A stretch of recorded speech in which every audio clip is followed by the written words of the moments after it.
दोस्तों, आज मैं आपको एक ऐसी इंडोनेशियन हॉरर फिल्म की कहानी बताने जा रहा हूं, जिसमें अमृता की खोज ने पूरी दुनिया को बर्बादी की ओर धकेल दिया। एक ऐसी दवा जिसे बनाने वाले का इरादा था जवान होना, पर नतीजा बना मौत से भी ज्यादा डरावनी चीज। फिल्म का नाम है द एलिक्सर। ये फिल्म इंडोनेशिया की है और इसके निर्देशक हैं कीमो स्टम्बोएल, जो पहले भी अपने डार्क और ब्लडी हॉरर सिनेमा के लिए मशहूर है। कहानी की शुरुआत में हमें वानी वारस नाम की हर्बल मेडिसिन कंपनी दिखाई जाती है, जिसका मालिक है साडिमिन। फिर हम नाज को देखते हैं, जो शादी में लोगों को चाय पिला रही होती है। तभी वहाँ उसका बॉयफ्रेंड आ जाता है। नाज गुस्से में वहाँ से चली जाती है और अंदर आकर बर्तन साफ करने लगती है। उसी वक्त उसका बॉयफ्रेंड पीछे से आ जाता है। वो आज नाज को प्रपोज करके उसके साथ शादी करने वाला होता है। वो रिंग निकालकर प्रपोज करने ही वाला होता है कि तभी उसे पुलिस स्टेशन से कॉल आ जाता है और उसे तुरंत जाना पड़ता है। इस बार भी वो रिंग छुपा लेता है और जाते जाते नाज को हंसाने के लिए साबुन का झाग अपने चेहरे पर लगा लेता है और कहता है, हंस भी लिया करो यार, मैं जल्द ही लौट के आऊंगा। इतना कहकर वो वहाँ से चला जाता है। उसके जाने के कुछ देर बाद दूसरी तरफ एक बड़ी कार कंट्रोल खो देती है। वो लोगों को टक्कर मारते हुए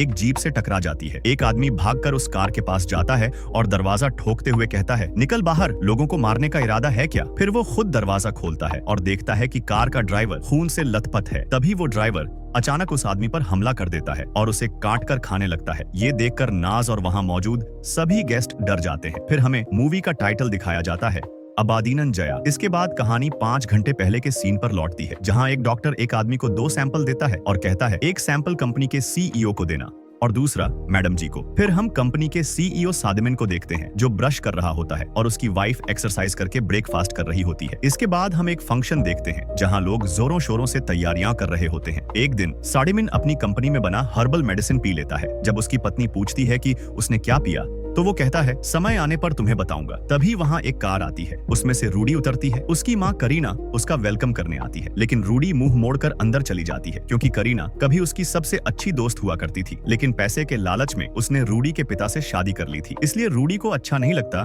कि उसकी दोस्त अब उसकी सौतेली माँ है। फिर हमें हैरी को दिखाया जाता है, जो पूरे दिन वीडियो गेम खेलता रहता है। रे आकर उसे डरा देता है और दोनों मजे से खेलने लगते हैं। जब साडिमिन नहा कर आता है, तो आईने में खुद को देखकर चौंक जाता है, क्योंकि वो अब जवान हो चुका था। तभी करीना वहां आती है और साडिमिन को देखकर हैरान रह जाती है। आखिर वो इतना फिट कैसे हो गया? साडिमिन उसे बताता है, ये सब मेरे कंपनी में बने एलिक्सर सीरम का कमाल है। फिर साडिमिन बाहर आता है और रे को उठाकर हवा में उछाल देता है। ये देखकर नेस और रूडी दोनों हैरान रह जाते हैं। आखिर अचानक उसमें इतनी ताकत आ कहां से गई? फिर हम देखते हैं रूडी अपने पापा से कहती है, मुझे नेस से डिवोर्स चाहिए, जिस पर साडिमिन कहता है, रे के बारे में सोचो, डिवोर्स के बाद उसका क्या होगा, उसके फ्यूचर का क्या? फिर वो उन्हें अपने कंपनी में बने सीरम के बारे में बताता है और कहता है, अगर ये मार्केट में आ गया तो हम रातों रात अमीर हो जाएंगे। लेकिन तभी साडिमिन के शरीर में वो सीरम रिएक्शन करना शुरू कर देता है। वो खून की उल्टी करने लगता है। घर वाले कुछ समझ पाते उससे पहले ही साडिमिन गिरकर बेहोश हो जाता है। नेस तुरंत एम्बुलेंस को फोन करता है। वहीं हैरी खून देखकर डर जाता है। डर कम करने के लिए वो एक पैग लगा लेता है। तभी साडिमिन अचानक उठ जाता है। उसे देखकर ऐसा लगता है